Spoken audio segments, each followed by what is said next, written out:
please welcome to the show, Caitlin Clark. Caitlin, did you ever think you'd be back? Cheers. Excited to be back. Don't worry. I got this nice throwback theater. Well played. Caitlin Clark just did what no one saw coming, and she did it live on Zoom, sitting down for a no-holds-barred interview with WNBA legend Stu Bird and Diana Taurasi. From the moment she popped on screen, you could tell this wasn't going to be your typical feel-good segment. It was raw, it was real, and it pulled back the curtain on everything, from her transition to the WNBA, to locker room whispers, to what really went down in those gritty college matchups. And she did it all with her trademark humor and unshakable charm. Gotta place it. There we go. Our show loves it. Our show loves it. But what exactly did she reveal? And why is everyone in the basketball world buzzing about it right now?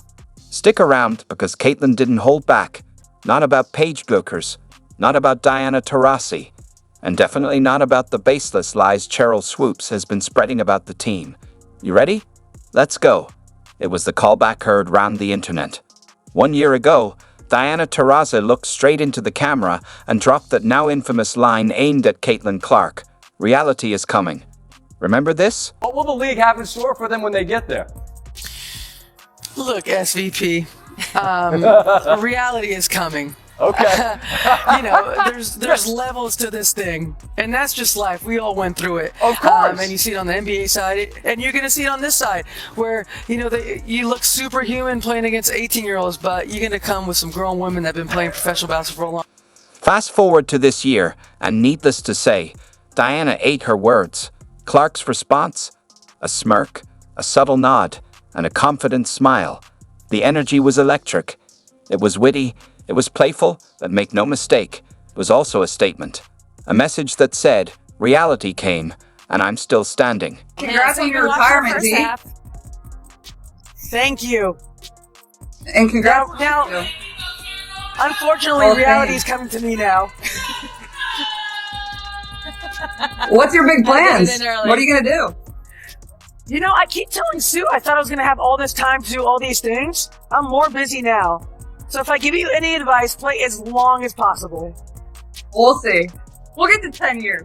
Then we'll think about it. Get to 10 years. For Diana Taurasi, sharing the court with Caitlin Clark wasn't just another game. It was a generational moment.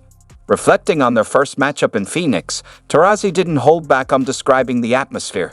It felt like the last game ever going to be played. The crowd was electric, the hype was real, but it went beyond basketball. It was about witnessing the torch being passed in real time.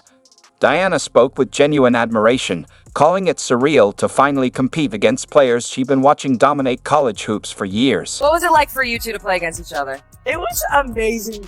I've been following Caitlin for so long and been watching her college career just in awe, and to be on the court and the first game was in Phoenix, and it felt like the last game that was ever going to be played. There was such anticipation. The crowd was going crazy. All the people that came out to see Caitlin and our teams play against each other. It really was an amazing moment. And you talked about how, if you could play against anyone that is this new generation. So I got to cross paths with Caitlin, at least for a couple games. And to me, that meant a lot, Like, we've been doing this for a long time, and to see Caitlin do what she does is, I think someone said the other day, I'm like, I want the season to start so I can watch you. Caitlin's take was just as classy, but she brought that signature edge. She remembered that Phoenix matchup vividly, and this time, it was personal. We were down like 10 or 15 and came all the way back and won, she recalled, the pride clear in her voice. That comeback wasn't just another stat on the scoreboard.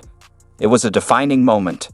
Going toe-to-toe with a legend like Taurasi and coming out on top. That's the kind of moment that builds belief.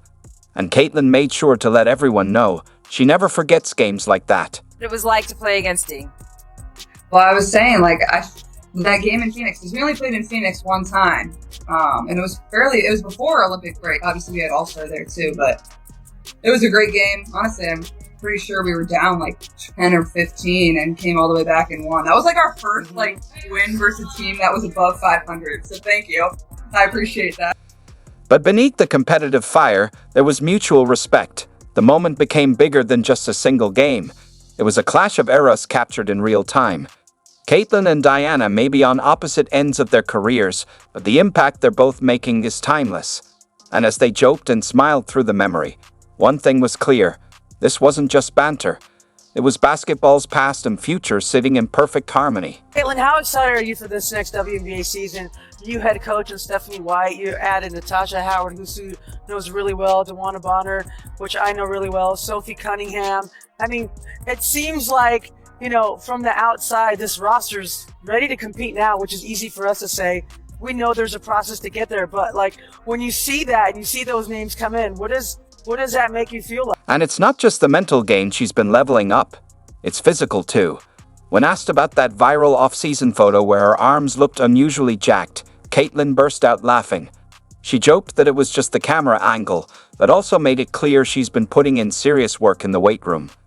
"You think that was a filter?" she said with a grin. "Nah, that's just the grind." Oh, well, I mean, obviously on paper we have a really good team, but you only have, we start training camp, I think, on the 27th, and then, we have a back-to-back of preseason games on May 3rd and May 4th. So it's you have a very short amount of time to put that together, and 7 new pieces, and whether we carry 11 or 12, more than half of our roster, that's a hard thing within itself, but we should be pretty good, and I'm excited about it. I think what we needed was, we added a lot more experience. In the playoffs, we just didn't have that. We were a young group. Even Kels, obviously with being with the Fever during her entire career, she hasn't really had the opportunity to play in a ton of playoff games. So having that, whether it's Sydney Colson, whether it's DB, whether it's Natasha Howard, whoever it is, I think having that experience is going to be really good for us and that leadership in the locker room. So I'm excited. But then came the truth. She admitted she spent a ton of time in the weight room, not just to look the part, but to feel more dominant on the court. She even pinpointed specific areas of growth, adding a floater, finishing through contact, and owning the mid-range. It's clear she's not just training to maintain, she's training to take over. Every rep, every drill, every adjustment is about elevating her game to the next level. There was the viral picture that went around showing off your guns. Everyone's wondering, have you been hitting the weight room? Was it the camera angle? What happened? How did you do that? I've been trying to do that for 20 years. AI is getting out of control. Come on. Yeah, Caitlin didn't shy away from that one either. When asked about Cheryl Swoop's claims, she didn't get defensive. She got honest. "We're building something here," she said, calm but firm. "There's going to be bumps. That's what growth looks like. No shade, no drama, just a clear message. This team might be young, but they're locked in." And Caitlin made it clear she's not just here to score points. She's here to lead. What are you doing in the offseason working on your game? You're trying to get stronger, a lot of time in the weight room, and it's something I kind of enjoy, so it's been pretty easy for me to spend time in there and really work on that part of my game. And I think the biggest thing on the court is just that mid-range area. I got pretty uncomfortable in there when I would get in there, whether that's I didn't really have any floater. I didn't like taking a mid-range jump shot, so just getting more comfortable when I get my feet kind of into the paint, and honestly trying to just add a floater to my game, and finishing through contact and little things like that. But I think just going back to the weapons that we've added this year, there's going to be so many different things that we're able to do that I think it'll be able to make my life a little bit easier, and it should make everybody's life a little bit easier on our people in the Fever. We're y'all. That's not my point. There's a lot of other shit going on that players are this ain't where I want to be. Over there. Yeah. Yeah. Some new shit going on around there. It's a lot. So you have players that are very significant on this Indiana Fever team that are I don't want to be here. This is where I want to be. Yeah. The whole week was Indiana, they don't get along, all this. And I'm great. And then I'm this is the most together team I've ever seen. Is that one of the hardest things for you as a pro now? Just seeing all the narratives like that one, that your team didn't get along, and just having to literally ignore it, deal with it, even though you know it's not true? Something you kind of just become used to is people think they know what's going on inside of your locker room, and they just don't. At the end of the day, it's just the girls that you have in there, and then obviously your coaching staff, and that's all that matters. And honestly, the best thing about last year is we honestly had so much fun together. Yeah, we lost our first 8 games or whatever, but we wouldn't have won if we didn't have a tight-knit circle or a good locker room. And that's the reason we kind of turned everything around, is just we like needed some time. We were a young group, and we figured it out. But yeah, it was really fun. So when you play against a Coach Auriemma coached team, what kind of beast is that? Well, I think they just are so disciplined. Like, that's just, they're going to do what they do. They're going to do it really well. And also, I think, like, for myself, facing his teams, like, they always had some of the best scouts against me. Like, you can tell how smart he is. Yeah. Like, he understands the game. He's coached against so many really good players. And, there were games I would go into and, like, the scouts were just like, it was just like, come on. Like, why are you going under ball screens? Why are you in drop coverage? But, like, he just made it difficult to throw different defenders at me. And obviously having Nika Mule last year, like, she's probably one of the better defenders that I've faced. Like, she's just up in your grill. She'll pick you up 94 feet. Like, but then he just always has an answer, has different people. And I think that's one of the best things about him. Like, he has one game plan, but then he has something in his back pocket that he can go to. Yeah. And that's going to bother you again. When you watch Paige play and you see her in the next level, what are the things that obviously she's going to take to the WNBA and it's going to translate instantly? And what are the things that, it takes you a couple games to get used to?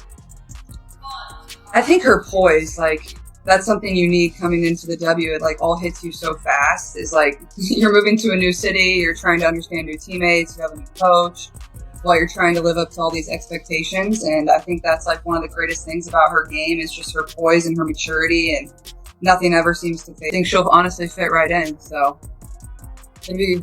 And like So, that Caitlin, arena's fun to play in too. Like it's a small place. Yeah. It's loud. Honestly, they should move every game to American Airlines, because I think Paige has that type of draw. Like, she'll be able to bring those type of fans in. I know we're playing there, one of our games. Hopefully the other one gets moved too. We would appreciate that, Dallas Wings, if you can move the other one. But Putting the I pressure love on. them. I love